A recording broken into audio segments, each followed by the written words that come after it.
Hello there, my name is Keith Liswood and I'm a Master's Degree student of endocrinology at the University of South Wales. As part of my Master's project, what I'm trying to do is ascertain the accuracy of a thyroid blood test against actual symptoms and the combination of temperature and pulse testing to give a diagnostic feedback. First of all, thank you very much for taking time to take part in this. I will be giving feedback to your doctor once I have my results, so there may be some useful information that can be garnered from this type of research. What I'd like everybody to do who's taking part in the study is first of all come to this page that you can see here, which is self-reporting symptoms. And the symptoms of fatigue, diminished sweating, weight gain or difficulty losing weight, cold hands or feet or nose, constipation, not going to the toilet every day, facial puffiness, difficulties with hormones like menstrual irregularities if you're a guy, perhaps low libido, dry skin, hoarseness, muscle aches and pains, and hair loss. What I'd like you to think about, is this something that you experience on a regular basis? Do you feel fatigued all the time? Is your ability to sweat reduced? Do you find that weight gain has been an issue for you despite doing the right things? Do you often get cold hands and feet? Constipation, we're perhaps looking at, do you miss going to the toilet perhaps once a week or twice a week or once every couple of weeks, but we're looking for a consistent pattern of you missing to go for a number 2 or a stool.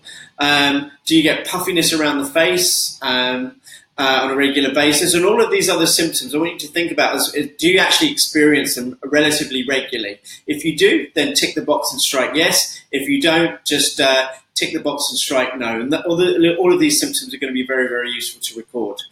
Moving on to the next section, and the section that we need to be particularly accurate about, what we're looking to do is to measure temperature. Now, you will have been provided with a basic thermometer, which is here. This is what's going to happen. As soon as you wake up, you're going to stick the thermometer into your mouth, under the tongue, and leave it there for a minute, while you're pretty much sitting in bed. After that, what you're going to do is then take the thermometer from your mouth, stick it into your armpit, and I want you to leave it there for 5 minutes. Once you've left it there for 5 minutes, ignoring if it's beeping or not, we're just going to look at the recording that we have anyway. You're going to record both in the section that you'll see here, where you see oral, you'll record the temperature that you first recorded. And once you have 5 minutes in the auxiliary or axilla from the armpit, you'll also note the temperature there. It's important that you note the date down, and perhaps the time might be useful as well if you get a chance to do that. Whilst you're taking your armpit reading, you're going to take your fingers and place them on your carotid artery. And you should feel a significant pulse here that you can record over 1 minute. So once you've recorded that for 1 minute, once you've felt the pulse in here, probably used to get used to finding where it is first of all, so you feel a strong beat. You can also take it from your radial artery, if you just come down from the thumb and run along the big tendon there, you place your finger there and you should feel a significant pulse. Other people can use a heart monitor. There are apps on your phone where you can place your finger on.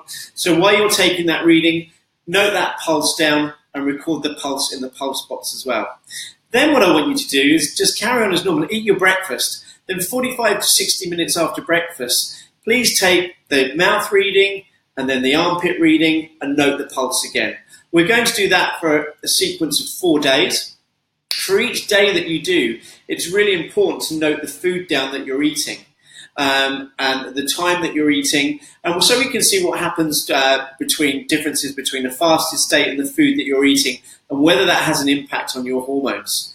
If you feel there's any other relevant data that you want to record down, please note that as well. All I need you to do from here is the date, the mouth reading, the armpit reading, the pulse reading, and also we have the food that needs to correlate with the dates of the temperatures and pulses. Once we have that, and I have that enough people, I'm going to take that away and analyse that statistically and provide some feedback.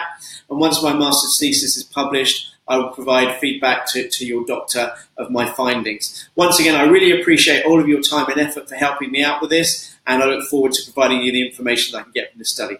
Thank you very much.